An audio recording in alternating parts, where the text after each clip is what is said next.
All right, welcome back to the Trauma Therapist Podcast. My name is Guy McPherson. My mission is to help trauma therapists be their incredible selves, to be human, to be real, not just a clinician. I'm a big believer in who we are is more important than what we know. And this requires cultivating authenticity, genuineness, and vulnerability, and that requires intention.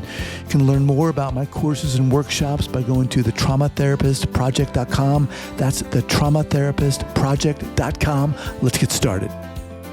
All right, so 5, 4, 3, 2, and 1. All right, folks, welcome back to the podcast. I'm very excited to have as my guest today, Alyson Stover. Alyson, welcome. Thank you. I'm happy to be here. Awesome. So Alyson is an associate professor in the Department of Occupational Therapy at the University of Pittsburgh. She earned her juris doctorate in law with a postgraduate certificate in health law from U of P.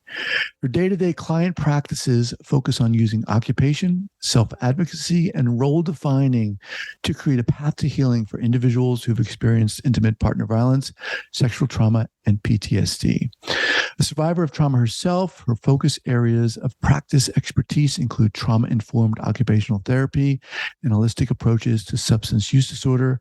And she is an AOTA, Association of Occupational Therapy of America. The American Occupational Therapy Association. Board certified in pediatrics. Awesome. Alyson, welcome to the podcast. Thank you. So you are like certified and degreed up the yin yang, but with a very specific focus. Yes. Which is really interesting. So we'll get to that. But before we do, share with our listeners where you're from originally and where you are currently. Yes. So I'm originally from Pittsburgh, Pennsylvania. And I spent a number of years in my youth traveling around to see where home should be, which ended up being back near Pittsburgh, Pennsylvania. So I'm now just northwest of Pittsburgh in Mercer County. So we are a rural county in between Pittsburgh, PA, and Cleveland, Ohio. Nice. I originally from the East Coast, originally from New York, and spent a lot of time in Philadelphia. Oh, yeah. And so forth. So very accustomed to that. So let's get into this here. How did all this start for you? So when I was young, I grew up in a very large and very connected family, much like Pittsburgh families usually are. So cousins were more like siblings, aunts were more like other mothers, uncles more like other fathers. And when I was about 11 years old, my cousin, who was almost 5 at the time, and was like a little sister to me, had experienced a traumatic brain injury. Kept her in the hospital for over 2 months. She went in, your typical run around, play around, have fun, almost 5-year-old. And by the time she left, we were told that she likely would never walk again, talk again, that most of her sensory systems would be impacted, so she wouldn't see, hear, or speak. Robin did an amazing amount of work over her lifetime. She's now in her mid-30s, but she does talk, she does walk, she does. What happened to her, Alyson? She had experienced essentially an error with medication, and it put her into a coma, and the coma lasted for over 48 hours. And in that time, her brain just sort of started to shut down. So that's how she got the TBI. Yep, that's how she got the TBI. Okay, so not from a fall or a crash, but wow. No, okay. So she was having what we thought was just like maybe a really prolonged experience of a cold. And when we went in, it was really that her kidneys were shutting down, and she had a kidney disease. And during the biopsies and some of the testing for kidney disease, she experienced this adverse reaction to some of the drugs that they had to use, and it put her into a coma. So I was very much a part of Robin's healing journey. She was very much a part of my life journey. And so I got to watch as she participated in all types of rehabilitation. And I fell in love with occupational therapy. But it wasn't just occupational therapy that I loved. I loved that there were people in the world that gave my cousin and my aunt and my uncle a voice when it felt like no one else was listening to them. I felt like I really appreciated that my cousins, her siblings, were experiencing life differently than I was, growing up in a household that was so overwhelmed with doctor appointments and medical emergencies and unpredictableness, that I knew I wanted to practice occupational therapy, but I knew I needed to do it in a way that really was holistic, not just for each client that I encountered, but that allowed me to be holistic for the environment in which every individual lived, recognizing and representing that it's never just the client experiencing the disease, the disability, the illness, the trauma, but really everybody that is connected to and loving with that individual. And so if I may, how old were you at this time when you recognized this? So I was 10, 11 when Robin got sick. And I was about 15 years old when I decided I really needed to pursue this career moving forward. And so wow. I was pretty young and had determined that this was what I was going to do. I was going to be all of the good people that brought success to Robin and her family, but I was going to be all of those good people in one practitioner. Hence your incredible bio. That's so friggin' inspiring. So, wow. First of all, so sorry to hear about your cousin. I mean, there's no other word. It's tragic. So you're 15 at this time. How did things unfold for you? So I then became one of Robin's primary respite care providers. So I would spend a week at a time with her, alleviating some of the responsibilities of my aunt and uncle so they could take a vacation, they could get some respite, as well as some of her siblings. And that became sort of my work journey at that point. I participated in a lot of the camps that she was a member of. I would volunteer, help out. I would go on vacations with her so that she sort of had that one-on-one with her at all times. And I started to explore what occupational therapy training looked like. So I entered the University of Pittsburgh as an undergraduate, and I got a bachelor's in rehabilitation science, really learning all of the very medical components of healing, wellness, journey, rehabilitation. And then I went immediately on to getting my master's in occupational therapy. And became an occupational therapist in which I practiced primarily in pediatrics. So I lived in California for a little bit. I lived in Charlotte, North Carolina for a while before returning back home to Pittsburgh. And while I was in Charlotte, North Carolina, that's where I was really introduced to the idea that Robin was not unique in her experience. Her home was not unique in their experience, that there's often more than just a developmental disability or an illness or an injury that's occurring in a child's life that is preventing them from really being able to experience wellness to their full capacity.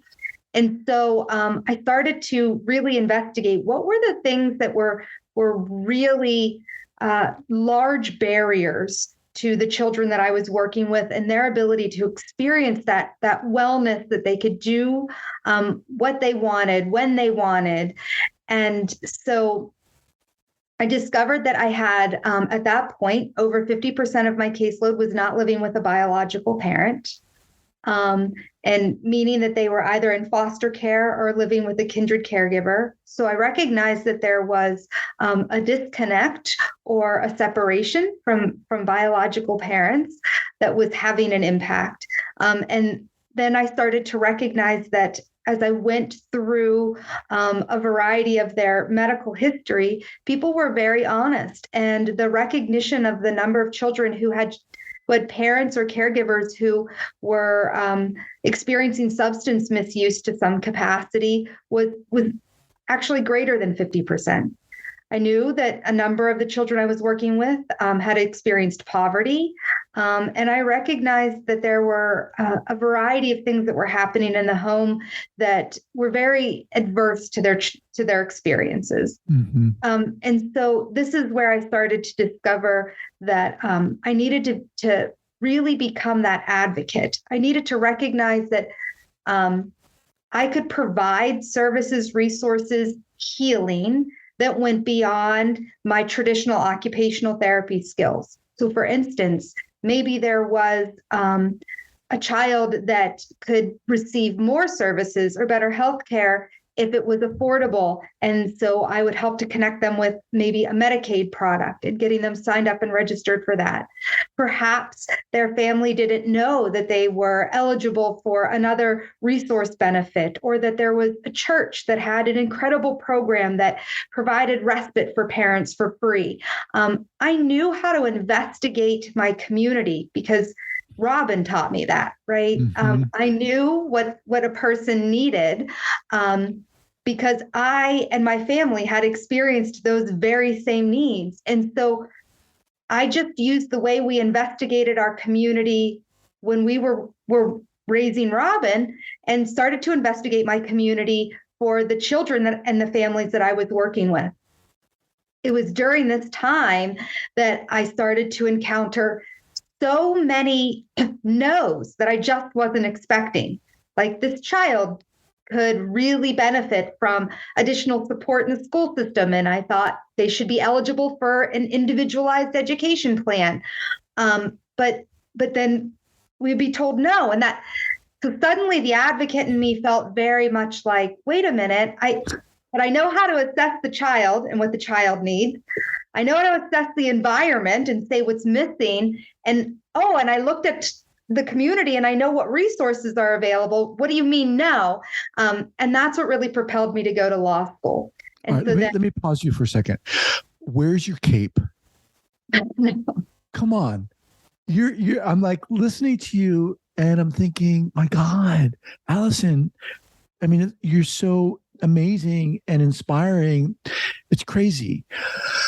Now, you talked about, you discovered that there were these other elements that existed in a lot of the clients you were working with. Now, are you saying that these elements were already existing within their lives prior to the situation that caused them to be debilitated? Or is there kind of a cause and effect or correlation or what? Sometimes they were existing before. Sometimes it existed as a consequence of. Sometimes it just both started to happen sort of simultaneously. There was I can't tell you what happened first or what came next. What I can tell you is that that when a child would come to see me, they might be referred for something that people recognize occupational therapy for. Like they have trouble tying their shoes or buttoning their clothes or writing their name. But then as I would start to work with that child to form a rapport and a relationship with them, I would hear about things like I had a child whose father was incarcerated for murdering his mother, and he was 5. And so he talked a lot about missing mom and about missing dad and about not being allowed to even visit dad. And I realized, like, no, he couldn't write his name, and he was having trouble tying his shoes. And we would certainly work on those motor skills. But there was likely some other elements of his life that were influencing that developmental delay. And that was largely connected to some of the trauma that he was experiencing in his environment around him. Or the idea that there were times that children, I would see children because they had very restrictive diet. They weren't eating very many foods. They had never had a fruit or a vegetable. And then when I would start to work with them, I would come to realize, sorry, that's my dog. I would come to realize that it's not that they didn't like the fruit or the vegetable, but rather that they had never been in a home where fruits and vegetables were available to them. All right, let's just pause here for a second to thank our sponsors. All right, we are back. Let me ask you something. Can you give our listeners a brief kind of thumbnail of what occupational therapy is? Sure. So that's one of my favorite things. Hold on one moment. Sure. She's checking her dogs. Are those huskies? Those are Tamaskins. So they are Husky, German Shepherd, Malamute, and Wolf Dog. Wow. Yeah, they're definitely an interesting group. But so occupational therapy, what we really work for is we define occupations differently than most people. So occupations are anything you need to do, you want to do, or you're expected to do. And we recognize that at least 50% of your life, really 51% of your life, has to be filled doing occupations that are meaningful, purposeful, and psychologically rewarding to you. So I often say, like, I need to do laundry, but I hate doing laundry. And so doing laundry once a week for my home, I can still experience wellness. But if I worked at a laundromat and I had to do laundry 10 hours a day, 5 days a week, I probably wouldn't be experiencing wellness, because even though I could do it, it wasn't rewarding or meaningful or purposeful to me. So occupational therapy really evaluates the person and says, hey, what is it that you need to do, you want to do, you're expected to do? And by the way, is that meaningful and purposeful to you? And then if you're not doing those things, what can we change? Can we change the way you do it so that you can be more independent with it? Maybe we just need to change the environment and how things are set up around you so that you can do it. Or maybe we can strengthen an actual skill within you so that you can do it. Or maybe we do a little bit of all three. But our goal is to get every person doing, because most healthcare practitioners believe that you must be well or get well in order to do. Whereas occupational therapy believes you must do in order to get well. And be able to do in order to get well.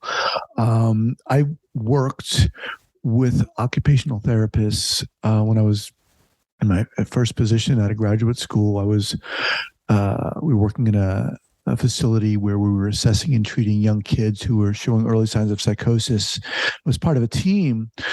And one of those members we had a few occupational therapists, and I really became to understand and appreciate the incredible work they do. So I have a lot of appreciation for what you do and the role you play there. So you were talking about along the way, you were discovering in your path, well, okay, what about this element? So let me focus on this, and this element, let me focus on this. And I think you were right about to get into the subject of law. So yeah, continue. So I started to get too many no's. So I could assess the need, I could find the resource, but then when I asked to apply the resource to the need, I'd be told no. And so I wish there was a more exciting story, but I was actually on vacation with a friend at the beach, and she had just graduated from law school, and we were playing games, enjoying the beach, and I was complaining about this, and she said, well, if you think you know the pathway so well, why don't you just go to law school and be the person who gets to say yes? And I thought, okay. So probably not the best way to decide to go to law school, but 2 weeks later, I sat down for the LSAT, and within 6 months, I was admitted to and going to law school. Oh my God. Okay. Wow. It was in law school that, so I moved from North Carolina back to Pittsburgh to go to the University of Pittsburgh. I'd say it's more than my alma mater. I think I bleed blue and gold. And I moved back home with my parents. At the time, I was married, and my husband had decided that while I was in law school and I was also working for Children's Hospital of Pittsburgh as an occupational therapist, that maybe he needed a little more in his life. So he asked if we could have a baby. So we got pregnant, and about 5 months into the pregnancy, my husband at the time told me that his girlfriend was not happy that we were having a baby. So I said the good news is he could just go be with his girlfriend. So it was then in my first. Wait. So he said you didn't know. Did you know about this girlfriend? Okay. No. Okay. So I had no idea. I was going to law school full time. I was working 25 hours a week for Children's Hospital as an occupational therapist, and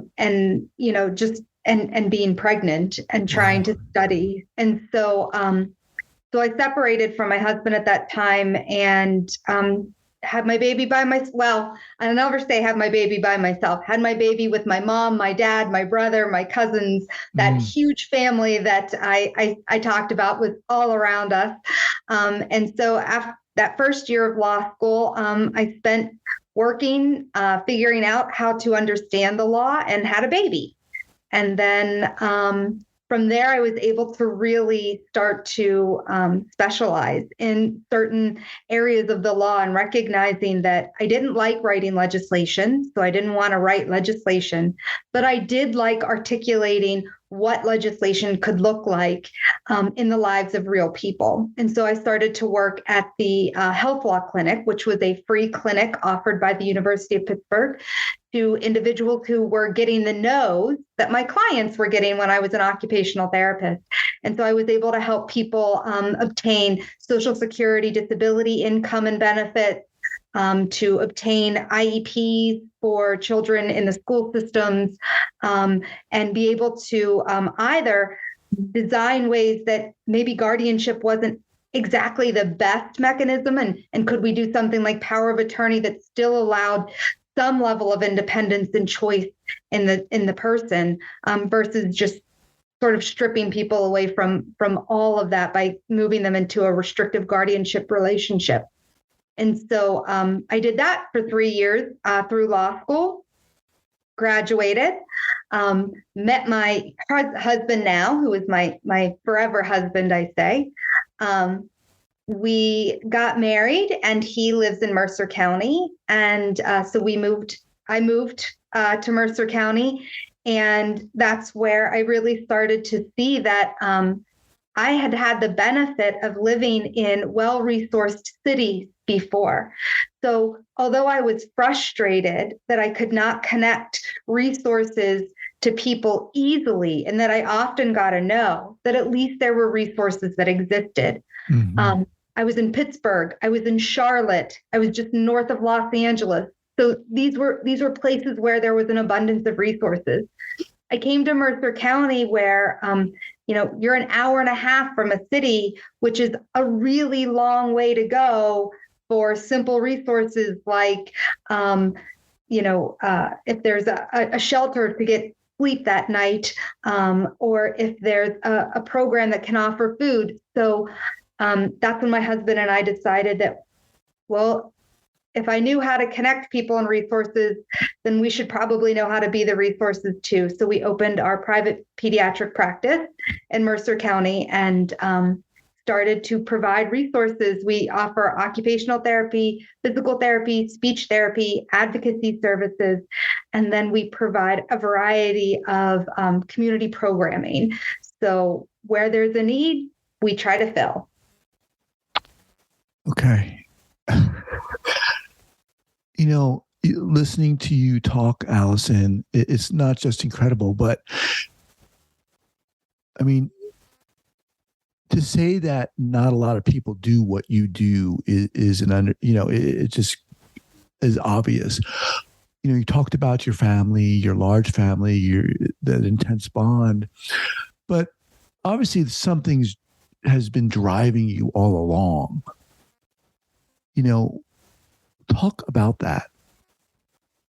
So occupational therapy, we take a look at all the things that motivate people, and values and beliefs are something that we integrate into our sessions often. I've always been raised with a really strong faith. So I was raised by parents who introduced me to a faith that said that God lives in every person, and that your job is to be the kindness and the goodness and the love that is purely in God to everybody you encounter. So there's a very well-known Bible verse about, but Lord, when did we see you hungry and feed you? And when did we see you cold and clothe you and hurt? And he said, at any time you have seen or done to the least of these, you have done for me. And that's sort of what's always driven me, is that I've actually been given, this is a gift to be able to have skills that I can give to these people, that when they are hungry, they know they can come to me and I can help get the food. So I've always been driven by this idea that it's God living in me, and that it's a gift that I am so privileged and honored to share. Yeah. So right now, what's the name of your organization or your facility? So our outpatient pediatric practice is called Capable Kids. And this is where we have we sort of had two goals with Capable Kids. One was that we knew that the children of our community needed access to specialized resources that could recognize not just developmental delays or disabilities associated with childhood, but also then needed to understand what that looks like in the context of very complex home and community environments. It's not the same thing. I can do a feeding treatment in one place, but I can't ask that a family that, has $37 every other week to spend on food, to spend 15 of that on fruits and vegetables that a child isn't going to even eat, right? Mm-hmm. So it was understanding not just the disabling or disability condition of the child, but how do that I meet that child's needs in the complex environment in which they are. The other part of that was, we have a great community, but we didn't have these really, the jobs that we had were not ones that really helped to build careers. There weren't like career ladder jobs. And so we had incredible people who lived here, and they went away and they gained these skills and social work and occupational therapy and physical therapy, but there was nowhere to come home and let your community benefit from what you've learned. And so we wanted to be a place that you came to with the recognition that you were going to be supported in professional development, that we were going to build professional ladders for you, opportunities for you to engage in state and national leadership, do some education as far as being able to continue on in an instructor or an adjunct professor kind of role.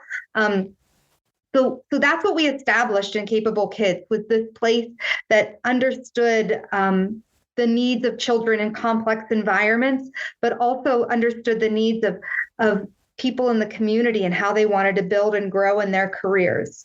From there, we recognized that we still felt barriers, right? So we were Capable Kids. We treated children birth to 21 years old, but when you found that child that you're working with has a parent or a caregiver or a sibling or a grandparent that's taking care of them and also could really benefit from the use of things like sensory integration or routine development or role development, but they were over 21, what did we do? So we developed Capable Families, which is a nonprofit, and the nonprofit designs and develops occupation-based community programming. So we've run a program for individuals who've experienced sexual trauma, where we were able to collaborate sexual trauma therapists with occupational therapy practitioners and do a very collaborative 12-week program for healing and wellness.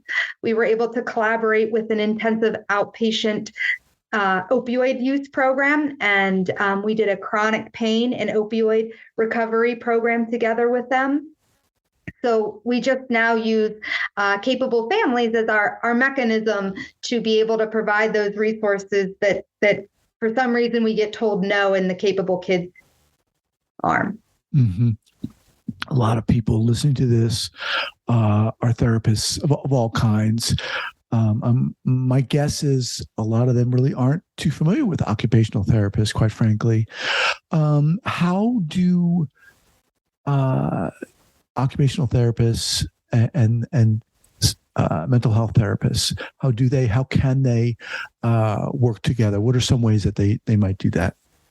Yeah, great. That's a great question. So I always say that in the work that I do, particularly with individuals who've experienced trauma or individuals who may participate in substance misuse, is the idea that they should always have a mental health counselor as well, and we should be working together.